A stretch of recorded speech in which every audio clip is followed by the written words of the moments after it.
ఇంటింటికి తెలుగుదేశం కార్యక్రమం 10వ రోజు విజయవంతం కావడం పట్ల ముఖ్యమంత్రి చంద్రబాబు హర్షం వ్యక్తం చేశారు. ఇంటింటి సందర్శనలు 26.98 లక్షలు దాటడంపై అధినేత చంద్రబాబు పార్టీ శ్రేణులను అభినందించారు. ఇదే స్ఫూర్తి, ఉత్సాహంతో కార్యక్రమాన్ని మరింత విజయవంతం చేయాలని పిలుపునిచ్చారు. కూటమి ప్రభుత్వం 2 ఏళ్ల పాలనలో రాష్ట్రంలో చేసిన అభివృద్ధి, అమలు చేస్తున్న సంక్షేమ పథకాలను ప్రజల్లోకి విస్తృతంగా తీసుకువెళ్లేందుకు తెలుగుదేశం పార్టీ ప్రతిష్టాత్మకంగా నిర్వహిస్తున్న ఇంటింటికి తెలుగుదేశం 2 ఏళ్ల నమ్మకం, అభివృద్ధి, సంక్షేమం కార్యక్రమం విజయవంతంగా 10వ రోజుకు చేరుకుంది. రాష్ట్ర వ్యాప్తంగా టీడీపీ నాయకులు, కార్యకర్తలు ఉత్సాహంగా పాల్గొంటూ కార్యక్రమాన్ని విజయవంతంగా ముందుకు తీసుకువెళ్తున్నారు. కార్యక్రమంలో భాగంగా 10వ రోజు రాష్ట్ర వ్యాప్తంగా 3.35 లక్షల ఇళ్లను సందర్శించగా, గత 10 రోజుల్లో మొత్తంగా 26.98 లక్షల ఇళ్లను సందర్శించి కూటమి ప్రభుత్వం 2 ఏళ్ల పాలనా విజయాలను టీడీపీ శ్రేణులు ప్రజలకు వివరించారు. ముఖ్యంగా ఎన్నికల సమయంలో ఇచ్చిన సూపర్ 6 హామీల అమలు తీరును ప్రతి ఇంటికి చేరవేశారు. ఇంటింటికి తెలుగుదేశం కార్యక్రమంపై పార్టీ జాతీయ అధ్యక్షులు, రాష్ట్ర ముఖ్యమంత్రి నారా చంద్రబాబు నాయుడు సమీక్ష నిర్వహించారు.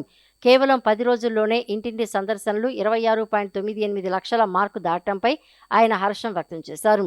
టీడీపీ నాయకులు, కార్యకర్తలకు అభినందనలు తెలిపారు. మంత్రులు, ఎమ్మెల్యేలు, ఎమ్మెల్సీలు, ఎంపీలు, నియోజకవర్గ, మండల, పట్టణ, గ్రామ పార్టీ అధ్యక్షులు, పరిశీలకులు, కార్యకర్తలు ఇదే స్ఫూర్తి, ఉత్సాహంతో కార్యక్రమాన్ని మరింత విజయవంతంగా కొనసాగించాలని అధినేత పిలుపునిచ్చారు. కూటమి ప్రభుత్వం 2 ఏళ్లలో ప్రజలకు అందించిన సంక్షేమ ఫలాలు, చేపట్టిన అభివృద్ధి కార్యక్రమాలు, రాష్ట్ర పునర్నిర్మాణానికి తీసుకుంటున్న చర్యలను క్షేత్రస్థాయిలో ప్రతి ఇంటికి చేరేలా వివరించాలని ఆయన సూచించారు. ఉప ముఖ్యమంత్రి పవన్ కళ్యాణ్ ప్రత్యేక శ్రద్ధతో పిఠాపురం నియోజకవర్గంలో 207 కోట్లతో 307 కిలోమీటర్ల మేర రోడ్ల నిర్మాణ పనులు వేగంగా జరుగుతున్నాయి. అందులో ఇప్పటికే 100 కోట్ల వ్యయంతో 611 రోడ్ల నిర్మాణం పూర్తి కాగా, దశాబ్దాలుగా రవాణా సౌకర్యం లేక ఇబ్బంది పడుతున్న గ్రామాలు, మత్స్యకార కాలనీలు మరియు రైతులకు మహర్దశ పట్టింది.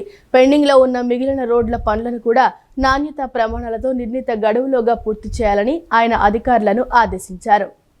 పిఠాపురం నియోజకవర్గాన్ని మోడల్ నియోజకవర్గంగా తీర్చిదిద్దే లక్ష్యంతో ఉప ముఖ్యమంత్రి పవన్ కళ్యాణ్ రోడ్ల నిర్మాణ పనులను వేగవంతం చేశారు. నియోజకవర్గ వ్యాప్తంగా 207 కోట్లతో 307 కిలోమీటర్ల మేర రహదారుల నిర్మాణ ప్రణాళికను సిద్ధం చేయగా, ఇప్పటికే 100 కోట్ల వ్యయంతో 152 కిలోమీటర్ల పొడవైన 611 రోడ్ల నిర్మాణం పూర్తయింది. పంచాయతీరాజ్, రోడ్లు, భవనాలు, ఉపాధి హామీ పథకాల నిధులతో చేపట్టిన ఈ పనుల్లో 80% మేర పూర్తయి మరో 70 రోడ్లు మరియు వంతెనల నిర్మాణం పురోగతిలో ఉన్నాయి. ఈ ప్రణాళికలో భాగంగా తీర ప్రాంత మత్స్యకారులు, రైతులు, విద్యార్థులు ఎదుర్కొంటున్న దశాబ్దాల నాటి రవాణా సమస్యలకు పరిష్కారం లభించింది. సముద్ర కోతకు గురైన ఉప్పాడ మాయాపట్నం పునరావాస కాలనీలో 13 ఏళ్ల తర్వాత 1.52 కోట్లతో సీసీ రోడ్లు, డ్రైనేజీలు నిర్మించారు. అలాగే కొత్త సూరాడపేట కాలనీకి 93 లక్షలు, తుఫాన్లకు దెబ్బతిన్న అమరవిల్లి, రామన్నపాలెం రోడ్డుకు 88 లక్షలు వెచ్చించి పునర్నిర్మించారు. కొండేవరం ఆర్ఎన్బి రోడ్డును 1.22 కోట్లతో పూర్తి చేయడంతో సుమారు 8,000 మంది ప్రయాణ కష్టాలు తీరాయి. అలాగే సెజ్ పరిధిలోని ముమ్మడివారిపాడు గ్రామానికి శాశ్వత రహదారి, కొత్తపల్లి శ్మశాన వాటికకు సీసీ రోడ్డుతో పాటు వన్నెపూడి, తాటిపర్తి, కొడవలి, చిత్రాడ గ్రామాల్లో పాడైన రహదారులకు మోక్షం లభించింది. పల్లె పండుగ 2.0 ద్వారా పంట పొలాల మధ్య డొంక రోడ్ల నిర్మాణం చేపట్టి అన్నదాతలకు రవాణా సౌకర్యం మెరుగుపరిచారు. ఈ పనులపై అధికారులతో సమీక్షించిన పవన్ కళ్యాణ్ పెండింగ్ పనులను నిర్ణీత గడువులోగా పూర్తి చేయాలని మరియు నిర్మాణాల్లో నాణ్యతా ప్రమాణాలు ఖచ్చితంగా పాటించాలని ఆదేశించారు. విద్యార్థులు కేవలం ఉద్యోగార్థులుగా కాకుండా ఉద్యోగ సృష్టికర్తలుగా, పారిశ్రామికవేత్తలుగా ఎదగాలని రాష్ట్ర విద్యా, ఐటీ శాఖల మంత్రి నారా లోకేష్ పిలుపునిచ్చారు. ఆర్టిఫిషియల్ ఇంటెలిజెన్స్ వంటి అధునాతన సాంకేతికతల యుగంలో యువతకు అవసరమైన నైపుణ్యాలను అందిస్తూ విద్యారంగంలో సమూల మార్పులకు రాష్ట్ర ప్రభుత్వం శ్రీకారం చుట్టిందని తెలిపారు. వైఫల్యాలకు భయపడకుండా కఠినమైన మార్గాలను ఎంచుకుంటూ సమాజంలో సానుకూల మార్పు తీసుకువచ్చే విధంగా తమ జ్ఞానాన్ని ఉపయోగించాలని విద్యార్థులకు సూచించారు. అమృత యూనివర్సిటీ స్నాతకోత్సవంలో మంత్రి నారా లోకేష్ పాల్గొన్నారు. ఈ సందర్భంగా ఆయన మాట్లాడుతూ భవిష్యత్తు అవకాశాలను అందిపుచ్చుకునేలా ఆంధ్రప్రదేశ్ విద్యారంగంలో సమూల మార్పులు తీసుకువస్తున్నామని రాష్ట్ర విద్యా, ఐటీ శాఖల మంత్రి నారా లోకేష్ తెలిపారు. అమరావతిలోని అమృత యూనివర్సిటీ స్నాతకోత్సవంలో భారత మాజీ ఉపరాష్ట్రపతి ముప్పవరపు వెంకయ్యనాయుడుతో కలిసి ఆయన పాల్గొని మాట్లాడారు. ఆర్టిఫిషియల్ ఇంటెలిజెన్స్, క్వాంటమ్ ఇంజనీరింగ్ వంటి నూతన సాంకేతికతల కాలంలో యువత కేవలం ఉద్యోగార్థులుగా కాకుండా ఉద్యోగ సృష్టికర్తలుగా, పారిశ్రామికవేత్తలుగా ఎదగాలని పిలుపునిచ్చారు. వైఫల్యాలను చూసి భయపడకుండా కఠినమైన మార్గాలను ఎంచుకుంటూ నైపుణ్యంపైనే దృష్టి పెట్టాలని విద్యార్థులకు సూచించారు. విద్య అంటే కేవలం కెరీర్ మాత్రమే కాదని, కరుణ మరియు విలువలతో కూడిన సమాజ సేవ అని అమృత విశ్వవిద్యాలయం నిరూపిస్తోందని కొనియాడారు. విద్యార్థులు 20 ఏళ్ల తర్వాత పారిశ్రామికవేత్తలుగా, శాస్త్రవేత్తలుగా తిరిగి వచ్చి భావితరాలకు స్ఫూర్తిగా నిలవాలని ఆకాంక్షించారు. 2026 బ్యాచ్ పట్టభద్రులకు అభినందనలు తెలిపిన ఆయన, ప్రభుత్వం వారి ఆవిష్కరణలు మరియు ఆశయాలకు ఎల్లప్పుడూ అండగా ఉంటుందని స్పష్టం చేశారు. Every university gives you knowledge, every university gives you degree. But some universities have something more. And I believe Amrita is one such university.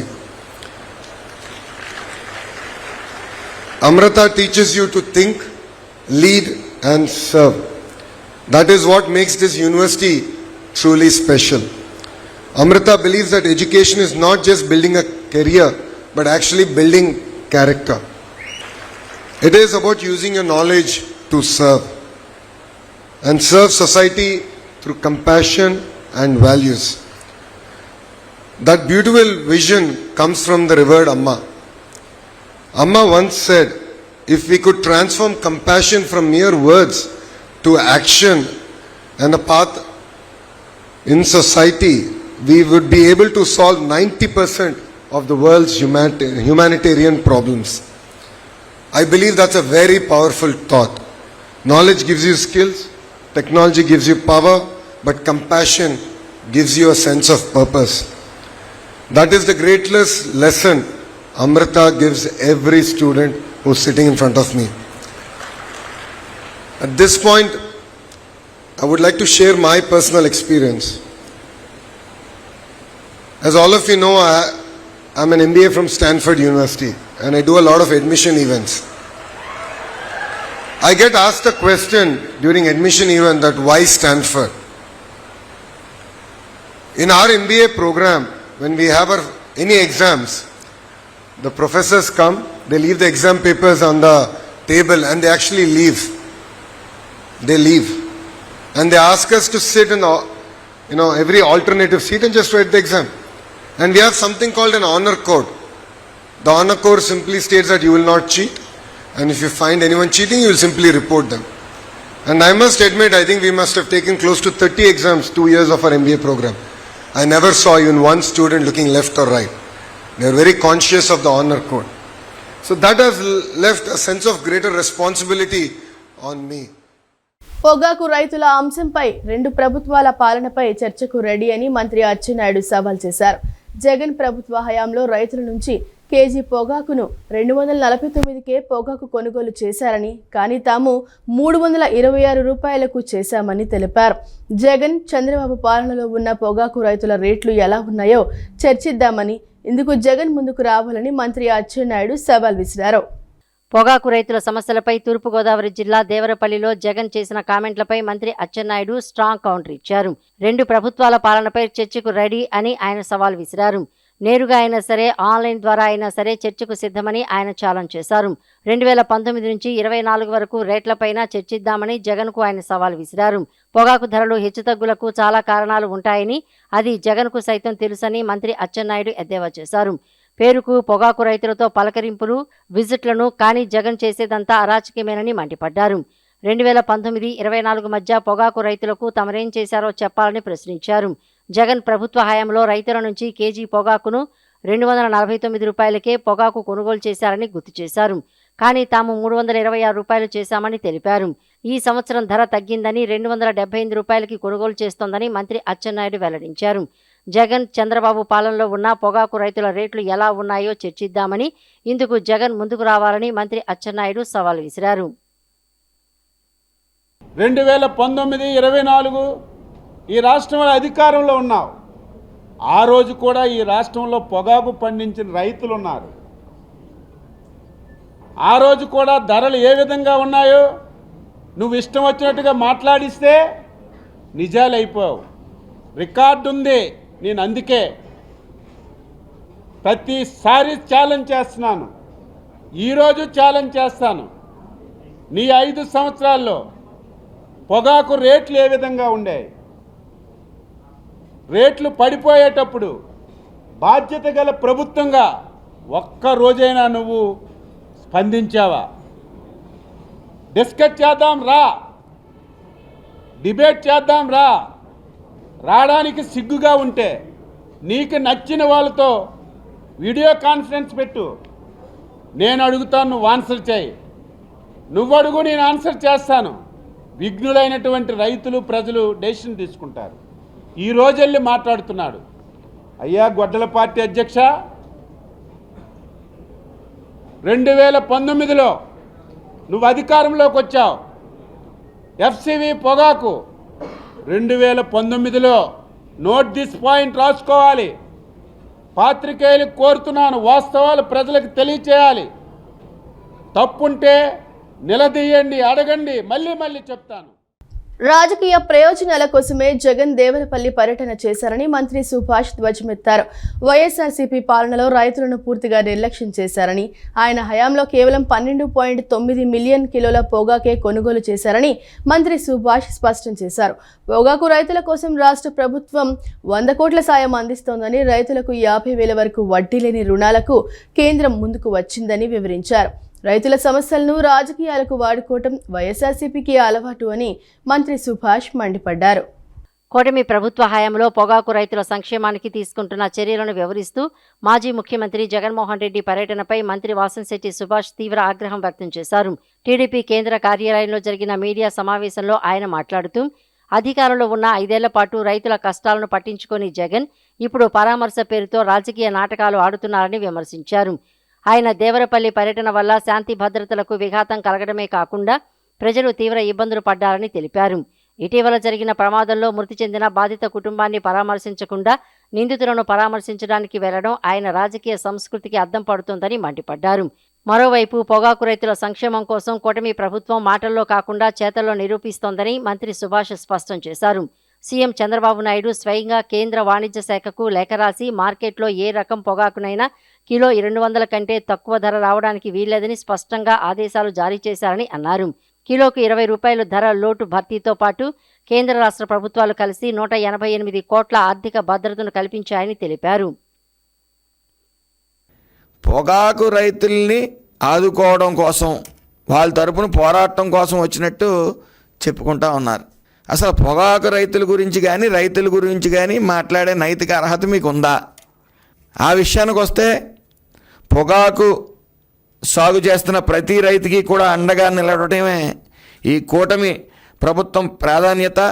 అలాగే మార్కెట్లో రైతులు నష్టపోకుండా అన్ని విధాలుగా కూడా రక్షణ కల్పించడం కూటమి ప్రభుత్వం లక్ష్యం అని ఎప్పటి నుంచో మనం స్పష్టం చేస్తూ వచ్చాం. రైతుల ప్రయోజనాల కోసం కేంద్ర ప్రభుత్వంతో నిరంతరం సంప్రదింపులు చేసి మార్కెట్ ఎక్కడా కూడా ఎప్పుడు కూడా స్టేబుల్గా ఉండేలాగా విజయం సాధిస్తానే వచ్చింది కూటమి ప్రభుత్వం. రైతులు నష్టపోకుండా ఉండేందుకు కిలో పొగాక్కి ₹20 చొప్పున ధర లోటు భర్తీ అందిస్తూ కొండంత అండగా నిలిచింది పొగాకు రైతులకి ఈ ప్రభుత్వం. రానున్న గోదావరి పుష్కరాలపై సచివాలయంలో ప్రభుత్వ ప్రధాన కార్యదర్శి జి సాయి ప్రసాద్ అధికారులతో సమీక్ష నిర్వహించారు. పుష్కర పుణ్య స్నానాలు ఆచరించే విధంగా తగిన కార్యాచరణ ప్రణాళికలు సిద్ధం చేయాలని సిఎస్ సాయి ప్రసాద్ ఆదేశించారు. అదేవిధంగా వివిధ పీఠాధిపతులు, ఇతర ప్రముఖ స్వామీజీలు, ప్రముఖ ప్రవచనం కర్తలను స్వయంగా కలిసి వారిని సంప్రదించి వారి సూచనలను తీసుకోవాలని సిఎస్ స్పష్టం చేశారు.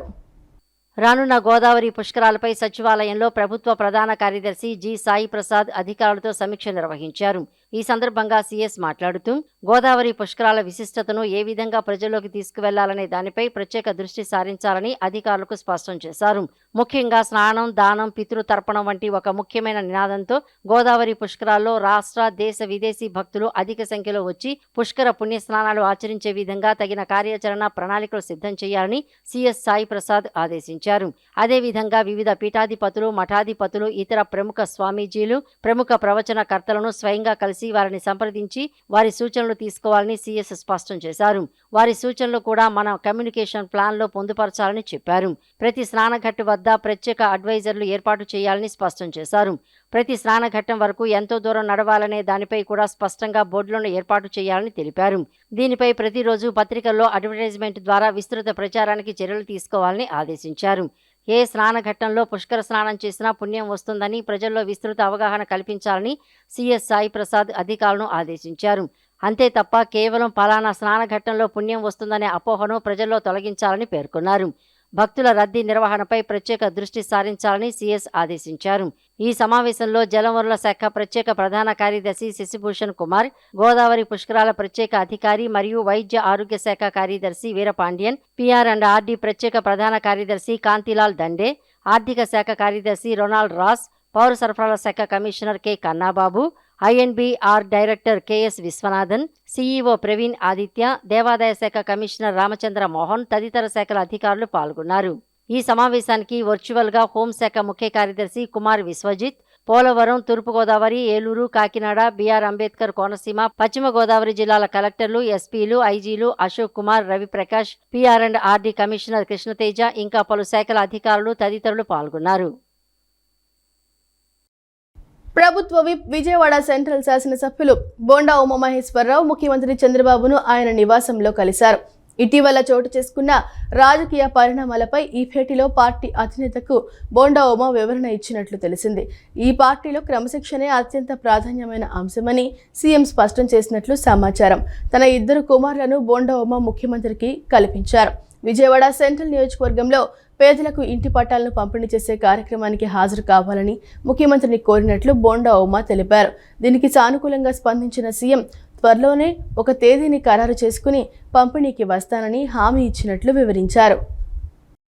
ఎల్నినో పరిస్థితుల నేపథ్యంలో రాష్ట్రంలో తాగునీటి భద్రతకు ప్రభుత్వం అత్యున్నత ప్రాధాన్యత ఇస్తుందని జలవనరుల శాఖ మంత్రి నిమ్మల రామానాయుడు స్పష్టం చేశారు. ఎల్నినో పరిస్థితులను దృష్టిలో ఉంచుకుని ప్రతి వారం పరిస్థితిని సమీక్షిస్తూ వర్షపాతం, వరదల పరిస్థితులకు అనుగుణంగా ప్రణాళికాబద్ధంగా చర్యలు చేపట్టాలని నిర్ణయించామని అన్నారు. జిల్లా కలెక్టర్లు, ఇరిగేషన్, రెవెన్యూ, వ్యవసాయ శాఖల అధికారులు పరస్పర సమన్వయంతో పనిచేసి రాష్ట్రంలో తాగునీటి భద్రతకు చర్యలు చేపట్టాలని సూచించారు. ఎల్నీనో పరిస్థితుల నేపథ్యంలో రాష్ట్రంలో తాగునీటి భద్రతకు ప్రభుత్వం అత్యున్నత ప్రాధాన్యత ఇస్తోందని జలవనరుల శాఖ మంత్రి నిమ్మల రామానాయుడు తెలిపారు. అందులో భాగంగానే రాయలసీమ ప్రాంత తాగునీటి అవసరాల దృష్ట్యా శ్రీశైల జలాశయం నుంచి హంద్రీనివా, పోతిరెడ్డిపాడు ప్రాజెక్టులకు నీటి విడుదల చేపడుతున్నామని పేర్కొన్నారు. ప్రస్తుతం శ్రీశైలం జలాశయంలో 119 టీఎంసీల నీరు అందుబాటులో ఉండగా రానున్న 10 రోజుల్లో మరో 100 టీఎంసీల వరకు ఇన్ఫ్లో వచ్చే అవకాశం ఉందని అంచనా వేస్తున్నామన్నారు. ఎల్నీనో ప్రభావాన్ని దృష్టిలో ఉంచుకొని 2027 జూన్ వరకు శ్రీశైలం జలాలను ప్రధానంగా తాగునీటి అవసరాల కోసం భద్రపరిచే విధంగా ప్రభుత్వం ప్రణాళిక రూపొందించిందని స్పష్టం చేశారు. కృష్ణా జలాల్లో ఆంధ్రప్రదేశ్కు ఉన్న 63% వాటాలో తొలి ప్రాధాన్యత తాగునీటికే ఇస్తున్నట్లు చెప్పారు. హంద్రీనివా పరిధిలోని రిజర్వాయర్ల తాగునీటి అవసరాల కోసం 13 టీఎంసీలు, పోతిరెడ్డిపాడు పరిధిలోని రిజర్వాయర్లకు 10 టీఎంసీల నీటిని విడుదల చేయనున్నామని తెలిపారు. అలాగే తెలుగు గంగ ద్వారా చెన్నై నగర తాగునీటి అవసరాల కోసం 10 టీఎంసీల నీటిని విడుదల చేయాల్సి ఉందని పేర్కొన్నారు. నాగార్జున సాగర్ కుడి, ఎడమ కాలువల పరిధిలోని తాగునీటి అవసరాల కోసం 32 టీఎంసీల నీరు అవసరమని అన్నారు. ఎల్నీనో పరిస్థితులను దృష్టిలో ఉంచుకుని ప్రతి వారం పరిస్థితిని సమీక్షిస్తూ వర్షపాతం, వరదల పరిస్థితులకు అనుగుణంగా ప్రణాళికాబద్ధంగా చర్యలు చేపట్టాలని నిర్ణయించామని అన్నారు. జిల్లా కలెక్టర్లు, ఇరిగేషన్, రెవెన్యూ, వ్యవసాయ శాఖల అధికారులు పరస్పర సమన్వయంతో పనిచేసి రాష్ట్రంలో తాగునీటి భద్రతకు చర్యలు చేపట్టాలని సూచించారు. సూపర్ ఎల్నినో నేపథ్యంలో భూగర్భ జలాలు సైతం అడుగంటి సగటు వర్షపాతం కంటే కూడా ఎప్పుడూ చూడనటువంటి విధంగా 60-70% మైనస్ వర్షపాతం ఉన్నటువంటి దశలో త్రాగునీరుకి అత్యంత ప్రాధాన్యత ఈ ప్రభుత్వం ఇవ్వాలనేటువంటి ఆలోచన ప్రతి వారం కూడా చంద్రబాబు నాయుడు గారు రివ్యూ చేస్తూ గైడ్ చేస్తున్నటువంటి పరిస్థితి. మొన్నటి వరకు కృష్ణా నదికి సంబంధించి ఒక చుక్క నీరు లేక పైన ఆల్మట్టి, నారాయణపూర్, జోరాల అదృష్టవశాత్తు అవన్నీ కూడా నిండుకుని వారం రోజుల నుండే శ్రీశైలంకి వరద నీరు చేరుతున్నటువంటి పరిస్థితి మనందరం కూడా చూస్తూ ఉన్నాం. ఈ రోజుకు చూస్తే దగ్గర దగ్గర 119 టీఎంసీలు ఈ టైంకి మనకి అక్కడ ఉన్నటువంటి పరిస్థితి. రాబోయేటువంటి 10 రోజుల్లో ఫోర్కాస్ట్ ని బట్టి అంచనా వేస్తే ఇంకొక 100 టీఎంసీల వరకు కూడా శ్రీశైలంకి రావచ్చని అంచనా వేయడం జరుగుతుంది. ఈ రకంగా వచ్చినటువంటి శ్రీశైలం కృష్ణా వాటరు మన ఆంధ్రప్రదేశ్ తెలంగాణ మన రేషియో ఏదైతే 63% వాటా ఏదైతుందో ఆ వాటాకు వచ్చేటువంటి కృష్ణా జలాల్ని త్రాగునీరు కోసం అత్యంత ప్రాధాన్యతనివ్వాలనేటువంటి విధంగా. ఎందుకంటే రేపు సెప్టెంబర్ అక్టోబర్ నుంచి ఇంకా సూపర్ ఎల్నినో బలపడుతుంది, టెంపరేచర్స్ పెరుగుతూ ఉంటాయి, వడగాల్పులు ఇచ్చేటువంటి పరిస్థితి కూడా ఉంటుందనేటువంటి హెచ్చరికల నేపథ్యంలో 2027 జూన్ వరకు కూడా ఇప్పుడు ఉన్నటువంటి వాటిని మనం త్రాగునీరు కోసం భద్రపరచుకోవాలని. విజయవాడలోని కార్పొరేట్ కార్యాలయంలో ఏపీసీపీడీసీఎల్ సీఎండీ పి పుల్లారెడ్డి అధ్యక్షతన డిస్కమ్ పరిధిలోని ఉన్నతాధికారులతో సమీక్ష సమావేశం జరిగింది. వినియోగదారులకు నాణ్యమైన నిరంతరాయ విద్యుత్ సరఫరా అందించడమే సంస్థ ప్రధాన లక్ష్యమని స్పష్టం చేశారు. వర్షాకాలం దృష్ట్యా విద్యుత్ ప్రమాదాలు జరగకుండా తగు జాగ్రత్తలు తీసుకోవాలని, ట్రాన్స్ఫార్మర్స్ వద్ద రక్షణ కంచెలు, ప్రమాద సూచిక బోర్డులను ఏర్పాటు చేయాలని అధికారులను ఆదేశించారు. విజయవాడలోని కార్పొరేట్ కార్యాలయంలో ఏపీసీపీడీసీఎల్ సీఎండీ పి పుల్లారెడ్డి అధ్యక్షతన డిస్కమ్ పరిధిలోని ఉన్నతాధికారులతో సమీక్షా సమావేశం జరిగింది. విద్యుత్ సరఫరా నిర్వహణ పనులు, ట్రాన్స్ఫార్మర్లు, ఫీడర్ల పనితీరు, నూతన కనెక్షన్లు, ఆదాయ వసూళ్లు మరియు కేంద్ర రాష్ట్ర ప్రభుత్వ విద్యుత్ పథకాల అమలుపై ఈ సమావేశంలో విస్తృతంగా చర్చించారు. ఈ సందర్భంగా సీఎండీ పుల్లారెడ్డి మాట్లాడుతూ వినియోగదారులకు నాణ్యమైన నిరంతరాయ విద్యుత్ సరఫరా అందించడమే సంస్థ ప్రధాన లక్ష్యమని స్పష్టం చేశారు. వర్షాకాలం దృష్ట్యా విద్యుత్ ప్రమాదాలు జరగకుండా తగు జాగ్రత్తలు తీసుకోవాలని, ట్రాన్స్ఫార్మర్ల వద్ద రక్షణ కంచెలు, ప్రమాద సూచిక బోర్డులను ఏర్పాటు చేయాలని అధికారులను ఆదేశించారు. 1912 కాల్ సెంటర్ ద్వారా వచ్చే ఫిర్యాదులను సత్వరమే పరిష్కరించాలని, పీఎం సూర్యఘర్ ముఫ్త్ బిజిలీ యోజనను వేగవంతం చేసి రెవెన్యూ వసూలను మెరుగుపరచాలని దిశానిర్దేశం చేశారు. ఈ కార్యక్రమంలో డైరెక్టర్లు ఎస్ వెంకటేశ్వర్లు, ఆవుల మురళీకృష్ణ యాదవ్, టీవీఎస్ఎన్ మూర్తితో పాటు వివిధ విభాగాల అధికారులు పాల్గొన్నారు. రాజధాని పెరేడ్ గ్రౌండ్స్ లో నిర్వహిస్తున్న స్వాతంత్ర దినోత్సవ ఏర్పాట్లపై జీఏడీ ముఖ్య కార్యదర్శి జె శ్యామలరావు అధికారులతో సమీక్ష జరిపారు. స్వాతంత్ర దినోత్సవ ఆహ్వానాల ముద్రణ, పంపిణీపై తగు జాగ్రత్తలు తీసుకోవాలని ఆదేశించారు. పెరేడ్ ఏర్పాట్లు పక్కా ఉండాలని, అన్ని శాఖలు సమన్వయంతో పనిచేసి విజయవంతం చేయాలని ఆదేశించారు. రాజధాని పేరేడ్ గ్రౌండ్స్లో నిర్వహిస్తున్న స్వాతంత్ర దినోత్సవ ఏర్పాట్లపై జీఏడీ ముఖ్య కార్యదర్శి జె శ్యామలరావు పేరేడ్ గ్రౌండ్స్లో సమీక్షించారు. పేరేడ్ గ్రౌండ్స్లో జరుగుతున్న ఏర్పాట్లను సిఆర్డీఏ కమిషనర్ విజయరామరాజు, జిల్లా కలెక్టర్ సీఎం సాయికాంత్ వర్మ, సమాచార పౌర సంబంధాల శాఖ సంచాలకులు KS Viswanathan, police superintendent Vakul Jindal, CRDA అదనపు కమిషనర్లు ఏ భార్గవతేజ, కొల్లాబొత్తుల కార్తీక్, అభిషేకులతో కలిసి పరిశీలించారు. రాష్ట్ర ముఖ్యమంత్రి, మంత్రులు, న్యాయాధికారులు, అఖిల భారత సర్వీసుల అధికారులు తదితరులు వచ్చే మార్గాలను, వారికి కేటాయించే స్థలాలను పరిశీలించారు. స్వాతంత్ర దినోత్సవ ఆహ్వానాల ముద్రణ, పంపిణీపై తగు జాగ్రత్తలు తీసుకోవాలని ఆదేశించారు. పేరేడ్ ఏర్పాట్లు పక్కా ఉండాలని అన్నారు. వేల సంఖ్యలో సాధారణ ప్రజానీకం హాజరయ్యే అవకాశాలు ఉంటాయని, అందుకు తగిన విధంగా కూర్చునే ప్రదేశాలు, తాగునీరు, మరుగుదొడ్లు వంటి సదుపాయాలు దృష్టిలో పెట్టుకోవాలని చెప్పారు. పార్కింగ్ ప్రదేశం, వాహనాల రద్దీ దృష్ట్యా ట్రాఫిక్ ప్లాన్ పక్కాగా ఉండాలని స్పష్టం చేశారు. ప్రభుత్వ శాఖలు తమ ప్రగతిని ప్రదర్శించే శకటాల తయారీ పూర్తి చేయాలని, 13వ తేదీన జరిగే తుది రిహార్సల్లో పూర్తి స్థాయిలో ప్రదర్శన చూపాలని ఆదేశించారు. అన్ని శాఖలు సమన్వయంతో పనిచేసి విజయవంతం చేయాలని పేర్కొన్నారు. జిల్లా జనాభా లెక్కల హ్యాండ్బుక్ అత్యంత ప్రామాణికమైన పత్రమని, గ్రామాలు, పట్టణాల్లోని ప్రతి ప్రాంతం, ప్రతి రంగానికి సంబంధించిన సమగ్ర సమాచారంతోనే భవిష్యత్తు అభివృద్ధి ప్రణాళికలు సమర్థవంతంగా రూపొందించవచ్చని జిల్లా కలెక్టర్ డాక్టర్ జి లక్ష్మీస పేర్కొన్నారు. జిల్లా జనాభా లెక్కల హ్యాండ్బుక్ కార్యక్రమంలో మండల స్థాయి అధికారులు ప్రతి ఒక్కరూ చురుగ్గా భాగస్వాములు కావాలని కలెక్టర్ ఆదేశించారు. క్షేత్రస్థాయిలో నాణ్యమైన సమాచార సేకరణ, నమోదు ప్రక్రియలో ప్రత్యేక శ్రద్ధ వహించాలని, ప్రతి వివరాన్ని క్షేత్రస్థాయిలో ధృవీకరించిన అనంతరమే నమోదు చేయాలని ఆదేశించారు. కలెక్టరేట్లోని ఏవీఎస్ రెడ్డి సమావేశ మందిరంలో జిల్లా జనాభా లెక్కల హ్యాండ్ బుక్ నమోదుపై జిల్లాలోని స్టాటిస్టికల్ అధికారులకు నిర్వహించిన ఒకరోజు కార్యశాలకు జిల్లా కలెక్టర్ ముఖ్య అతిథిగా హాజరయ్యారు. ఈ సందర్భంగా జిల్లా కలెక్టర్ డాక్టర్ జి లక్ష్మీస మాట్లాడుతూ, జిల్లా జనాభా లెక్కల హ్యాండ్ బుక్ జిల్లా అభివృద్ధి ప్రణాళికలకు ప్రామాణిక ఆధారపత్రంగా ఉపయోగపడుతుందని తెలిపారు. గ్రామాలు, పట్టణాల్లోని ప్రతి ప్రాంతానికి సంబంధించిన సామాజిక, ఆర్థిక, మౌలిక సదుపాయాలు, విద్య, వైద్యం, వ్యవసాయం, పరిశ్రమలు తదితర రంగాలకు సంబంధించిన ఖచ్చితమైన సమాచారం అందుబాటులో ఉంటేనే సమగ్ర అభివృద్ధి సాధ్యమవుతుందని తెలిపారు. జిల్లా జనాభా లెక్కల హ్యాండ్బుక్ కార్యక్రమంలో మండల స్థాయి అధికారులు ప్రతి ఒక్కరూ చురుకుగా భాగస్వాములు కావాలని కలెక్టర్ సూచించారు. క్షేత్రస్థాయిలో నాణ్యమైన సమాచార సేకరణ, నమోదు ప్రక్రియలో ప్రత్యేక శ్రద్ధ వహించాలని, ప్రతి వివరాన్ని క్షేత్రస్థాయిలో ధృవీకరించిన అనంతరమే నమోదు చేయాలని ఆదేశించారు. జనగణన 2027 సన్నాహక కార్యక్రమాలను ప్రణాళికాబద్ధంగా అమలు చేయాలని పేర్కొన్న కలెక్టర్, మండల స్థాయి అధికారులు క్షేత్రస్థాయి సిబ్బందికి విడతల వారీగా సమగ్ర శిక్షణా కార్యక్రమాలు నిర్వహించాలని సూచించారు. శిక్షణతో పాటు అవసరమైన ఫారాలు, మార్గదర్శకాలను ముందుగానే అందుబాటులో ఉంచి వారి సామర్థ్యాన్ని పెంపొందించే చర్యలు చేపట్టాలని తెలిపారు. శిక్షణ ఇచ్చినంత మాత్రాన సరిపోదని, క్షేత్రస్థాయిలో నిరంతర పర్యవేక్షణ, ఫాలోఅప్, ధృవీకరణ వ్యవస్థలను సమర్థవంతంగా అమలు చేయాలని కలెక్టర్ స్పష్టం చేశారు. క్షేత్రస్థాయి సిబ్బంది సేకరించిన సమాచారాన్ని సంబంధిత శాఖల ద్వారా తప్పనిసరిగా ధృవీకరించి ఖచ్చితమైన గణాంకాలు సిద్ధం చేయాలని అధికారులకు సూచించారు. ఒక్క లోపం కూడా లేకుండా డిఎస్సిని నిర్వహించి 16,000 మందికి ఉద్యోగాలు కల్పించామని తూర్పు నియోజకవర్గ ఎమ్మెల్యే గద్దె రామ్మోహన్ చెప్పారు. వైఎస్ఆర్సీపీ ప్రభుత్వం కావాలనే కూటమి ప్రభుత్వంపై బురద చల్లేందుకు డిఎస్సిపై లేనిపోని ఆరోపణలు చేస్తూ అవాస్తవాలను ప్రచారం చేస్తుందన్నారు. విద్యాశాఖ మంత్రిగా నారా లోకేష్ విద్యారంగంలో అనేక విప్లవాత్మక నిర్ణయాలు తీసుకుని అమలు చేస్తున్నారని కొనియాడారు. తూర్పు నియోజకవర్గ పరిధిలోని 21వ డివిజన్ జూనియర్ కళాశాలలోని విద్యార్థులకు దమ్మాలపాటి రంగారావు వితరణ చేసిన యూనిఫాముల పంపిణీ కార్యక్రమం జరిగింది. తూర్పు నియోజకవర్గ ఎమ్మెల్యే గద్దె రామ్మోహన్ ముఖ్య అతిథిగా హాజరై విద్యార్థులకు యూనిఫామ్ పంపిణీ చేశారు. ఈ సందర్భంగా ఎమ్మెల్యే గద్దె రామ్మోహన్ మాట్లాడుతూ, ఎన్టీఆర్ జిల్లాలోని ఈ కళాశాలలో విద్యార్థులు అత్యుత్తమ ఫలితాలు సాధించడం చాలా ఆనందంగా ఉందని అన్నారు. ఈ కళాశాలకు అవసరమైన అన్ని సౌకర్యాలు కల్పించామని చెప్పారు. ఖాళీగా ఉన్న అధ్యాపకుల పోస్టులను కూడా భర్తీ చేశామన్నారు. ఇంకా ఏ విధమైన సౌకర్యాలు అవసరమైనా వెంటనే వాటిని సమకూర్చడానికి తాను సిద్ధంగా ఉన్నానని ఎమ్మెల్యే గద్దె రామ్మోహన్ చెప్పారు. విద్యాశాఖ మంత్రిగా నారా లోకేష్ విద్యారంగంలో అనేక విప్లవాత్మకమైన నిర్ణయాలు తీసుకుని అమలు చేస్తున్నారని అన్నారు. ప్రభుత్వ విద్యా సంస్థల్లో సీట్లు ఖాళీ లేకపోతేనే ప్రైవేటు విద్యా సంస్థల వైపు తల్లిదండ్రులు చూసేలా ప్రభుత్వ విద్యా సంస్థలను తీర్చిదిద్దాలనే లక్ష్యంతో నారా లోకేష్ పనిచేస్తున్నారని తెలిపారు. డిఎస్సిని ఒక్క లోపం కూడా లేకుండా సమర్థవంతంగా అమలు చేశామన్నారు. డిఎస్సిపై బురద చల్లాలని వైఎస్ఆర్సీపీ తీవ్రంగా ప్రయత్నిస్తోందన్నారు.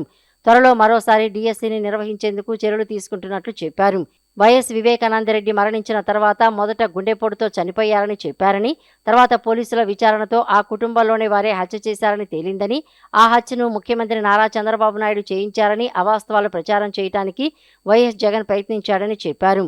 ఉమ్మడి రాష్ట్రంలో హైదరాబాదులో ముఖ్యమంత్రి నారా చంద్రబాబు నాయుడు అభివృద్ధి అనే మొక్కలు నాటారని, ఆ తర్వాత వచ్చిన ముఖ్యమంత్రులు ఆ మొక్కలకు నీళ్లు పోసి పెద్దవి చేయబట్టే ఇప్పుడు హైదరాబాదు విశ్వవ్యాప్త నగరంగా మారిందని తెలిపారు. ప్రజలందరూ కూడా ఒకసారి ఆలోచించమని నేను ఎక్కడా కూడా మీరు మీ ఇంటి చుట్టుపక్కల అనేక మంది డిఎస్సీలు వచ్చి ఉంటారు. ఎందుకంటే ఒకళ్ళిద్దరు కాదు, 17,000 మందికి ఇవ్వడం జరిగింది. మరలా కూడా డిఎస్సీ పెట్టబోతూ ఉన్నారు. ఆ టీచర్స్ని కనుక్కోండి, ఎక్కడైనా వాళ్ళ దగ్గర డబ్బులు తీసుకున్నారా, లేదా వాళ్ళకి టీ ఖర్చు కూడా లేకుండా ఉద్యోగాలు ఇచ్చిన ఘనత కూటమి ప్రభుత్వాన్ని, నారా చంద్రబాబు నాయుడు గారి ఆలోచన కానీ, పవన్ కళ్యాణ్ గారి ఆలోచన కానీ, దానికి సారథిగా ఉన్న లోకేష్ బాబు గారి ఆలోచన కానీ, ఇవన్నీ కూడా స్వచ్ఛంగా జరగాలి. ఉన్నతమైన మెరిట్లో పాస్ అయిన వాళ్ళకి ఇవ్వాలి ఉద్యోగాలని చెప్పి కల్పంతో చేస్తే, ఇవాళ ఆ పార్టీ వారు, వైఎస్ఆర్సీపీ పార్టీ వారు ఏ విధంగా వివేకానంద్ సొంత బాబాయిని 14 గంటల పోటులతో చంపితే దాన్ని మొట్టమొదటిగా హార్ట్ అటాక్ అని చెప్పి క్రియేట్ చేయడానికి, ఆ తర్వాత అది హత్య అని తేలిన తర్వాత నారా చంద్రబాబు నాయుడు గారు హత్య చేయించారని చెప్పడానికి చేసిన ప్రయత్నాలు, తర్వాత సిఐడి కావచ్చు లేదా సిబిఐ కావచ్చు అందరూ కూడా నిర్ధారించారు. ఆ కుటుంబంలోనే మర్డర్ జరిగింది, ఆ కుటుంబంలో ఉన్న వ్యక్తుల వల్లే ఆ మర్డర్ జరిగిందని తెలిసిన తర్వాత అబద్ధాన్ని కూడా ఇంకా కప్పిపుచ్చడం చేసే ప్రయత్నాలు మనందరూ కూడా ఒకసారి గమనించుకోవాలి. వాళ్ళు చెప్పే అబద్ధాలు నమ్మద్దు. వాళ్ళు చెప్పేది నిజమైతే నిజంగానే ఆ ప్రూఫ్లు ఉంటే నమ్మండి. కానీ వాళ్ళు మెగా డిఎస్సిపై వైసీపీ చేస్తున్న దుష్ప్రచారం కేవలం రాజకీయ లబ్ధి కోసమేనని ఏపీ స్వతంత్ర కార్పొరేషన్ చైర్మన్ కొమ్మారెడ్డి పట్టాభిరామ్ మండిపడ్డారు. అధికారులు సమగ్ర ప్రజెంటేషన్ ఇచ్చినా చర్చకు రాని వైసీపీ నేతలు బయట మాత్రం అబద్ధాలు ప్రచారం చేస్తున్నారని మంత్రి లోకేష్ విసిరిన బహిరంగ చర్చ సవాల్ను స్వీకరించే దమ్ము జగన్ రెడ్డికి లేదని ఎద్దేవా చేశారు. వైసీపీ ఎన్ని కుట్రలు చేసినా రాబోయే అక్టోబర్లో 2వ డిఎస్సిని నిర్వహించి తీరుతామని స్పష్టం చేశారు. మెగా డిఎస్సిపై వైసీపీ చేస్తున్న దుష్ప్రచారం కేవలం రాజకీయ లబ్ధి కోసమేనని AP Swachhandhra corporation chairman Kommareddy Pattabhiram మండిపడ్డారు. మంగళగిరిలోని టీడీపీ కేంద్ర కార్యాలయంలో నిర్వహించిన విలేకరుల సమావేశంలో ఆయన మాట్లాడుతూ గత 5 ఏళ్ల పాలనలో డిఎస్సిని విస్మరించిన వైసీపీ నేడు అధికారంలోకి రాగానే సీఎం చంద్రబాబు తొలి సంతకంతో 16,347 పోస్టులతో మెగా డిఎస్సిని చేపట్టి నిరుద్యోగుల జీవితాల్లో వెలుగులు నింపుతున్న కూటమి ప్రభుత్వంపై నిరాధారణ ఆరోపణలు చేస్తోందని ధ్వజమెత్తారు. ఇప్పటి వరకు 15,941 మందికి నియామక పత్రాలు అందించగా అందులో 49.9% మంది మహిళలే ఉండటం గర్వకారణమన్నారు. నకిలీ సర్టిఫికేట్లంటూ ఆరోపణలు చేసి కోర్టులో పిటిషన్లు వేసిన వైసీపీ నేతలు ఎలాంటి ఆధారాలు చూపలేకపోవడంతో హైకోర్టు వారికి గట్టిగా మొట్టికాయలు వేసిందని గుర్తు చేశారు. మంత్రి నారా లోకేష్ నేతృత్వంలో దేశవ్యాప్తంగా ప్రతిష్టాత్మకమైన టీసీఎస్ ఆయాన్ వేదికగా సీబీటీ విధానంలో ఈ పరీక్షలను అత్యంత పారదర్శకంగా నిర్వహించామని, హారిజంటల్ రిజర్వేషన్ల ప్రక్రియ కూడా గతంలో తాము ఇచ్చిన జీవో నెంబర్ 77 ప్రకారమే జరిగిందని స్పష్టం చేశారు. అధికారులు సమగ్ర ప్రజెంటేషన్ ఇచ్చినా చర్చకు రాని వైసీపీ నేతలు బయట మాత్రం అబద్ధాలు ప్రచారం చేస్తున్నారని మంత్రి లోకేష్ విసిరిన బహిరంగ చర్చ సవాలును స్వీకరించే దమ్ము జగన్ రెడ్డికి లేదని ఎద్దేవా చేశారు. వైసీపీ ఎన్ని కుట్రలు చేసినా రాబోయే అక్టోబర్లో 2వ డిఎస్సిని నిర్వహించి తీరతామని ఇచ్చిన హామీ మేరకు రాష్ట్ర యువత భవిష్యత్తుకు కూటమి ప్రభుత్వం బంగారు బాట వేస్తుందని ఆయన ధీమా వ్యక్తం చేశారు.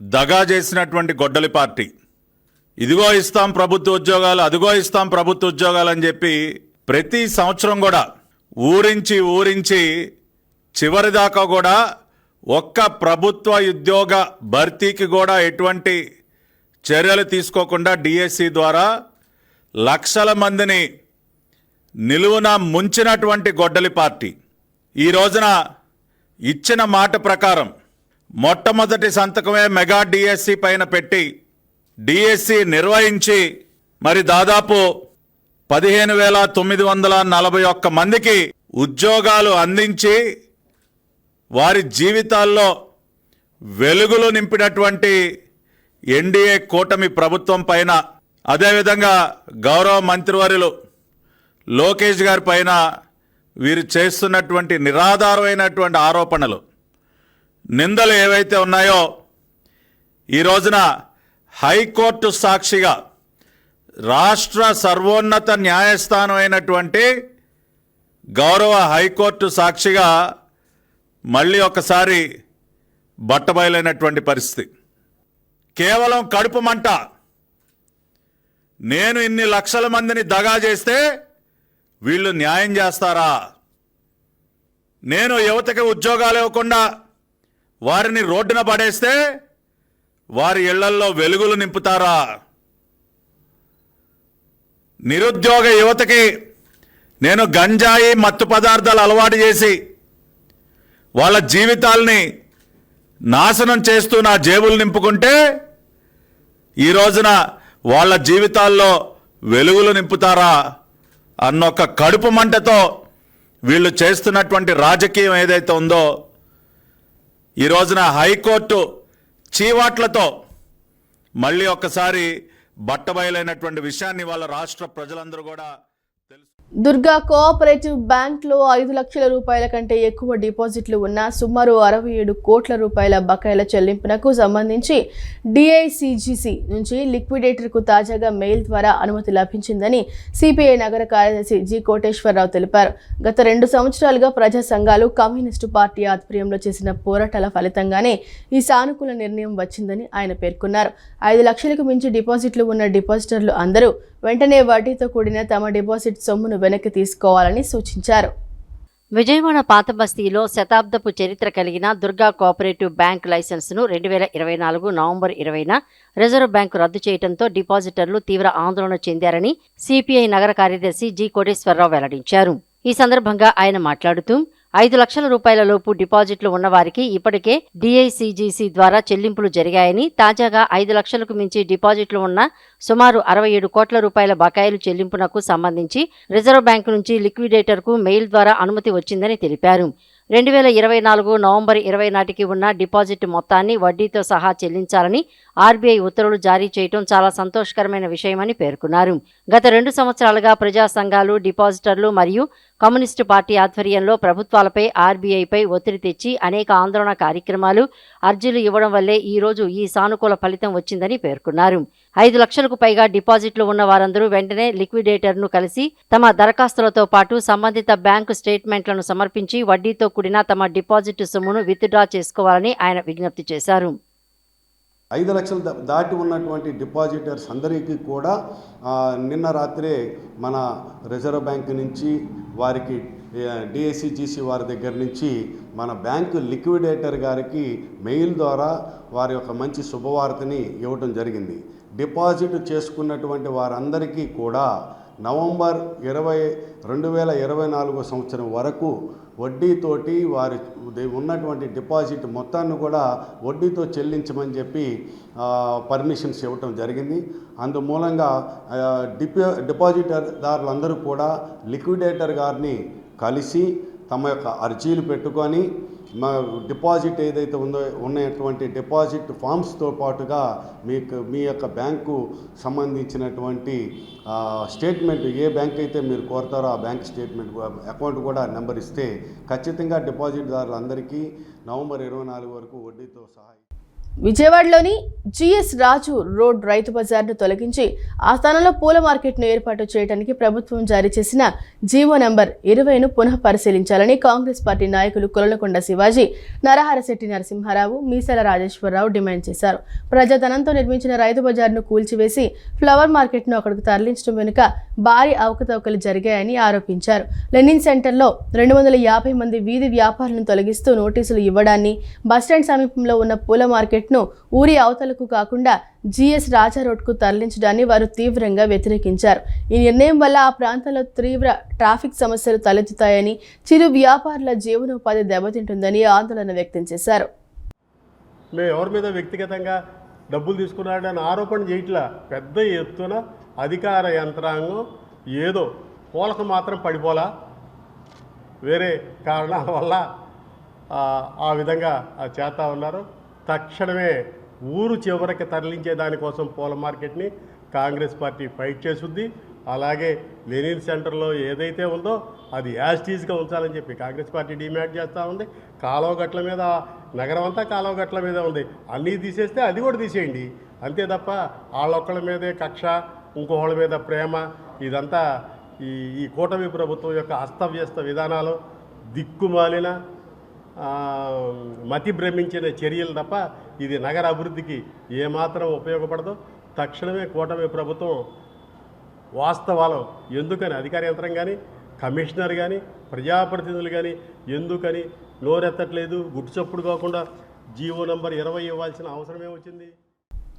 కృష్ణా జిల్లా పామరు పోలీస్ స్టేషన్ పరిధిలో అక్రమంగా గోవుల పిల్లలను తరలిస్తున్న ఒక ఆటోను పోలీసులు స్వాధీనం చేసుకున్నారు. అనుమానాస్పదంగా వెళ్తున్న ఆ వాహనాన్ని అడ్డుకుని తనిఖీ చేయగా అందులో 11 గోవుల పిల్లలను అక్రమంగా రవాణా చేస్తున్నట్లు గుర్తించారు.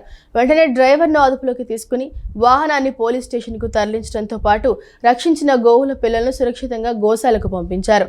ఈ ఘటనపై పశు సంరక్షణ చట్టం కింద కేసు నమోదు చేసి విచారణ జరుపుతున్నామని పామరు ఎస్ఐ శ్రీనివాస్ తెలిపారు. అక్రమంగా పశువుల రవాణాకు పాల్పడే వారిపై ప్రత్యేక నిఘా ఉంచామని, ఇటువంటి చర్యలకు పాల్పడితే చట్టపరంగా కఠిన చర్యలు తీసుకుంటామని ఆయన హెచ్చరించారు. ఈ వార్తలు ఇంతటితో సమాప్తం. మరో బులెటిన్తో మళ్ళీ కలుద్దాం. అంతవరకు సెలవు. నమస్కారం.